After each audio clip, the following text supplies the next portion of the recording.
Ayan, so magandang araw mga kababayan. Nandito po tayo sa MacArthur Highway. Nasira po yung audio natin, no? Kaya magbo-voice over po muna tayo. So ito po ay kinuna natin ng November 12, no? Araw po ng linggo. At ito nga po, bumabaybay tayo para mag-update dito sa NSCR project. So kaka-update nga lang po natin dun sa Valenzuela. So papunta na po tayo ng May Kawayan at papunta na rin po ng Marilao. So double update na po itong kukuhanan natin. So dito na po tayo sa May Kawayan. Kitang-kita na ginagawa po yung daan at the same time ito pong bus na ito, no. Talaga namang kinuha ko na lang kasi ayun, no, na talaga nagsiswerve siya at yan, nagka-counterflow habang bumabaybay dito sa MacArthur Highway. Medyo aggressive yung bus driver na ito. Kaya sinama na rin natin siya sa video. Ayan, no, hindi pa siya pumila. Nagmamadali siya mga kasama. So ito nga po, dire-diretsuin natin to. Marami tayong makikita na development. Mamaya po meron tayong drone shot, no? Yung mismong SM nga po yung natakpan na. So ito nga po yung bus ng Malanday. Ayan mga kasama. At good job din, no? At least ginagawa na tong daan sa MacArthur Highway. Alam naman natin na itong part, ng dami pong lubak dito, lalo na yung northbound mga kasama, yung pabalik ng Maynila, no? So talagang kahit paano po, inconvenience ngayon, pero the best din po yan, no, mga kababayan, sa mga susunod na panahon. So dire-diretso lang po tayo, makikita nyo, ayan, no, may mga heavy machinery na nakalatag dyan sa gitna mga kabayan. At dire-diretso lang tayo, tulay. Pero maya-maya po makikita na natin, no, yung talaga naman naglalatag na yung launching gantry along MacArthur Highway. Ayan. So parte pa rin po ng May Kawayan, Bulacan. Ito po yung May Kawayan Station approaching. Kitang-kita nyo na po. Ayan, ang laki, oh, mga kasama, oh. Talaga namang isuportado po natin, no? Kung kayo po ay matagal na sumusubaybay sa ating channel, ay taon na rin po tayo nag-update ng mga build or build better more projects, no, mga kasama. So ito po yung latest, no, mga kasama, by November 12, 2023. Ang dami na pong nalatag na linya at ayan, no, meron na rin pong nasa gilid na itong mismong part po ng May Kawayan section ng NSCR. Ayan, so dire-diretso pa rin tayo mga kasama, no, at yan po mismo. Talagang papaling muna natin yung ating camera dito sa gilid para kitang-kita nyo yung nalatag na linya po ng NSCR. Oh. Ang ganda tignan, no, at elevated siya mga kasama, no. Talaga namang future proof, talagang hindi babahain to mga kabayan. So ayan, dire-diretso lang po tayo. May mga part pa rin malubak dito, no. Sana po talagang maging smooth na itong MacArthur Highway, lalo na po sa ating mga motorista. Ayan, no, talaga namang itong kahabaan po ng May Kawayan, mukhang talagang nalatagan na po ito ng linya ng NSCR. Ito po medyo malubak tong part na ito, medyo malalim yan. Alright, so ito, malapit na po tayo sa Marilao. At hindi ko lang kasi alam yung boundary ng Marilao at May Kawayan, no? So sa mga may alam po, comment down below na lang. Pero alam ko po malapit na po tayo doon mismo sa SM Marilao. Ang ganda na, oh. Ayan na po yung railings niya mga kababayan, nasa gilid na. Para safe na safe po yung ating mga bagon o tren, no, na bumabaybay back and forth dito sa ating linya ng PNR NSCR. At ito nga po ang mangyayari din dyan po sa south, no. Abangan po natin. Ngayon nga po yung mga relays po ay binakura na. Tatanggalin po yung mga relays dyan sa south.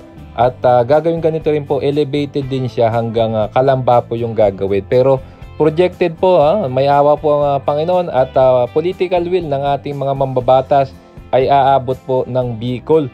No, mga kababayan, talaga namang kailangan natin ng mga railway, no, kasi talaga namang ito po ay pinaka-efficient at murang mode of transportation. Ayan, so ayun, no, mga kasama, oh, ito roadworks pa rin.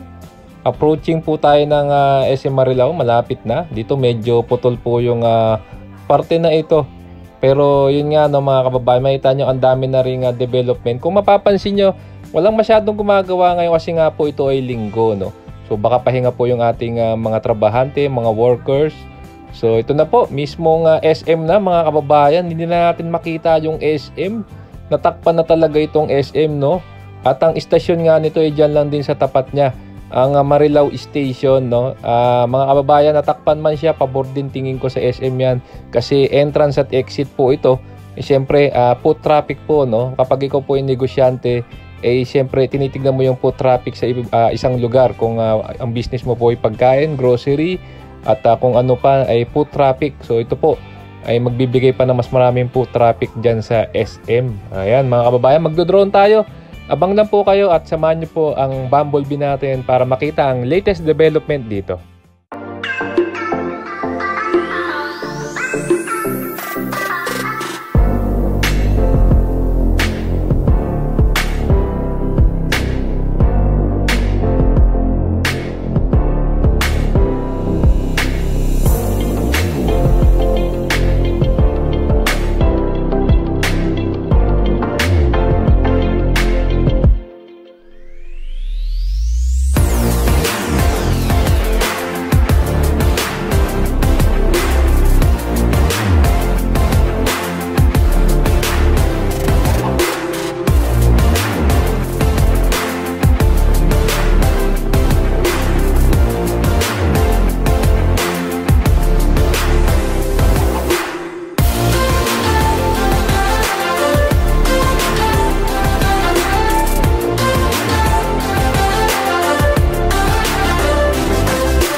Ayan, so yun na po, no, latest update po natin ng ating drone shot dito nga po sa Marilao Station ng NSCR. Ano pong masasabi nyo?